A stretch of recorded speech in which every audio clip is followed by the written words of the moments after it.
অশান্ত বাংলাদেশ। কোটা সংস্কারের বিরুদ্ধে ছাত্র আন্দোলনের জেরে এখনও অগ্নিগর্ভ পরিস্থিতি বজায় রয়েছে বাংলাদেশে। শুক্রবার 19শে জুলাই থেকে দেশ জুড়ে জারি করা হয়েছে কারফিউ। রাস্তায় টহল দিচ্ছে সেনার ট্যাঙ্ক। দেখা মাত্রই গুলি চালানোর নির্দেশ দেওয়া হয়েছে সেনাকে। কারফিউ জারি করার ফলে মৃত্যু মিছিল অনেকটাই কমবে বলে আশা সরকারের। এই পরিস্থিতিতে সোশ্যাল মিডিয়ায় বিভিন্ন ভিডিও ভাইরাল হচ্ছে। সেরকমই একটি গোপন ভিডিও ভাইরাল হয়েছে, যে ভিডিওতে দেখা যাচ্ছে যে হাসিনা সরকারের পুলিশ বাড়ি বাড়ি ঢুকে মৃতদেহ বের করছে। এমনকি হাসিনা সরকারের পুলিশ বাড়ি বাড়ি ঢুকে মারধরও করছে।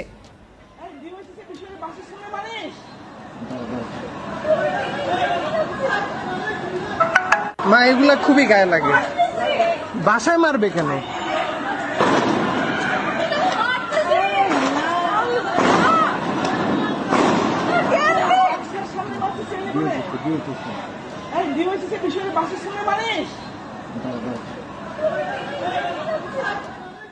সম্ভবত কোনো বহুতল থেকে এই ভিডিও তুলে সোশ্যাল মিডিয়ায় আপলোড করা হয়। এই ভিডিও মনে করিয়ে দিচ্ছে মুক্তিযুদ্ধের সময় 1971 সালের 25শে মার্চের কথা। প্রসঙ্গত 1971 সালে বিপুল জনমত নিয়ে ভোটে জিতেছিলেন বঙ্গবন্ধু মুজিবুর রহমান। এরপর স্বাধীন বাংলাদেশ সরকার গড়ার ডাক দিয়েছিলেন বঙ্গবন্ধু। কিন্তু পরিস্থিতি বেগতিক দেখে পাক সেনার তরফে বারবার বঙ্গবন্ধু মুজিবুরের সঙ্গে বৈঠক করা হয়। এই পরিস্থিতিতে আবার আকাশ ও সমুদ্রপথে সেনার ট্যাঙ্ক সেনা বাংলাদেশের প্রধান শহর, সেখানে প্রধান যে শহরগুলো রয়েছে সেখানে মোতায়েনের কাজ শুরু করে পাক সেনা। ইতিহাস বলছে যে ওই সময় 1971 সালের 25শে মার্চ পাক সেনা বাংলাদেশের ক্যান্টনমেন্ট সহ বিভিন্ন হাসপাতাল বাড়িতে বাড়িতে ঢুকে নিরীহ নিরপরাধ মানুষকে গুলি করে নির্মমভাবে হত্যা করে। এমনকি হাসপাতালে চিকিৎসাধীন বহু রোগীকেও গুলি করে হত্যা করে পাক সেনা। এদিকে এই পরিস্থিতিতে বঙ্গবন্ধু কিন্তু তখন বাংলাদেশে ছিলেন না। তাকে তখন আলোচনার জন্য ডেকে বন্দি রাখা হয়েছিল পাকিস্তানে। এই সময় 26শে মার্চ খালেদা জিয়ার স্বামী মেজর জিয়াউর রহমান তার অনুগামী কয়েকজন সেনাকে নিয়ে চট্টগ্রামে একটি রেডিও স্টেশন থেকে সাম্প্রতিক পরিস্থিতির কথা জানিয়ে স্বাধীন বাংলাদেশের ঘোষণা করেন।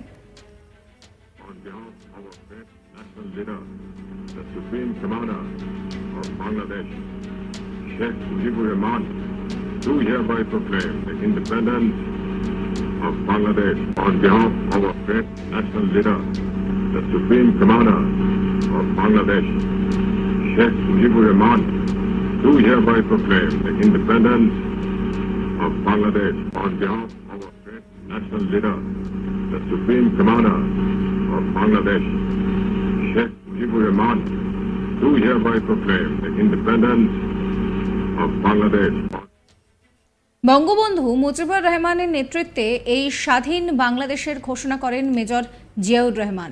যদিও পরে সেই রেডিওর ঘোষণায় অনেক জায়গায় মেজর জিয়াউর ঘোষণার থেকে বঙ্গবন্ধু মুজিবুরের নামের প্রসঙ্গটি বাদ দেওয়া হয়। এদিকে সম্প্রতি যে ভিডিও ভাইরাল হয়েছে সেই ভিডিওর সঙ্গে 1971 সালের 25শে মার্চ পাক সেনার বাড়ি বাড়ি ঢুকে নির্মম হত্যালীলার মিল পাচ্ছেন অনেক নেটিজেনরাই।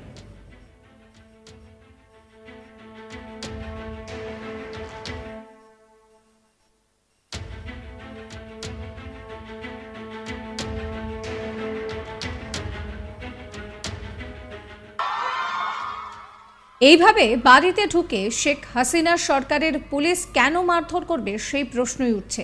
যদিও ইতিমধ্যেই সরকারি চাকরিতে কোটা সংস্কার নিয়ে সুপ্রিম কোর্টের যে রায় তা সামনে এসেছে। হাসিনা সরকারের তরফে কোটা সংস্কার নিয়ে 2018 সালের সংরক্ষণই বহাল রাখার দাবি করা হয়। যদিও সুপ্রিম কোর্ট রায় দিয়েছে যে বাংলাদেশে সরকারি চাকরিতে 7% কোটা বহাল থাকবে। এর মধ্যে 5% কোটা থাকবে মুক্তিযোদ্ধাদের সন্তানদের জন্য, বাকি 2% অন্যদের জন্য। এদিকে বাংলাদেশের বিশাল অংশের নেটিজেনরা বাংলাদেশের পরিস্থিতি নিয়ে নিজেদের সোশ্যাল মিডিয়া হ্যান্ডেলে লেখালেখি করছেন। তারা জানাচ্ছেন যে ইতিমধ্যেই কয়েকশোর প্রাণ গিয়েছে। প্রধানমন্ত্রী শেখ হাসিনা পুলিশকে নির্মম বল প্রয়োগের নির্দেশ দিয়েছেন। তার দলের সাধারণ সম্পাদক কারফিউ অমান্যকারীদের গুলি করে হত্যা করার জন্য সেনাবাহিনীকে নির্দেশ দিয়েছেন।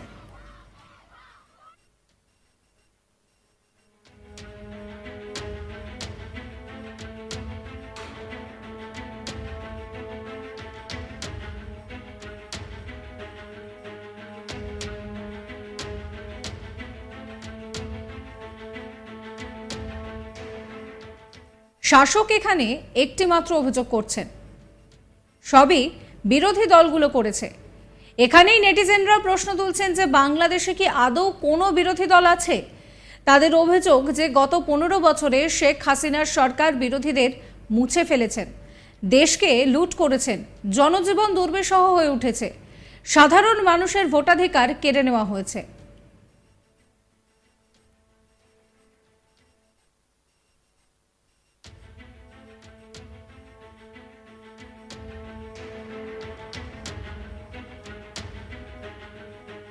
এসব অভিযোগের পরে শেখ হাসিনার পদত্যাগের দাবি উঠেছে সোশ্যাল মিডিয়া জুড়ে। প্রসঙ্গত, রাজধানীর উত্তরা, মোহাম্মদপুর, বাড্ডা সহ কয়েকটি এলাকায় শুক্রবার পুলিশের সঙ্গে আন্দোলনকারীদের দফায় দফায় সংঘর্ষের ঘটনা ঘটেছে। দেশজুড়ে কমপ্লিট শাটডাউন কর্মসূচি চলবে বলে জানিয়েছেন আন্দোলনকারীরা। 2018 সালে সংরক্ষণ নিয়ে শেখ হাসিনার সরকার যে সিদ্ধান্ত নিয়েছিল তা গত 5ই জুন অবৈধ ঘোষণা করেছিল হাইকোর্ট। সেই নির্দেশকে চ্যালেঞ্জ জানিয়ে সুপ্রিম কোর্টের দ্বারস্থ হয়েছিল সরকার।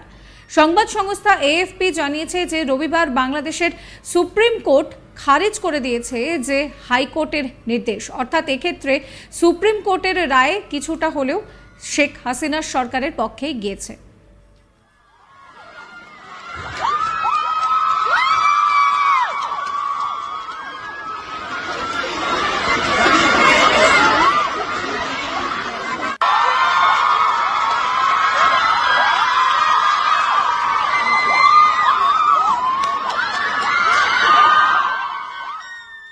তবে 2018 সালে হাসিনা যে সিদ্ধান্ত নিয়েছিলেন তা হুবহু বহাল রাখেনি আদালত।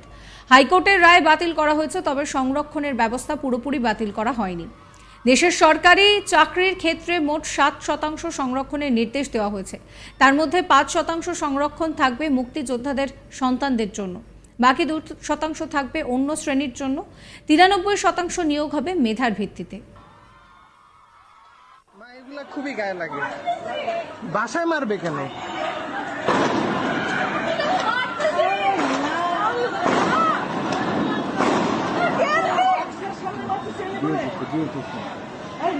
বিষয়ে বাসার সামনে মারিস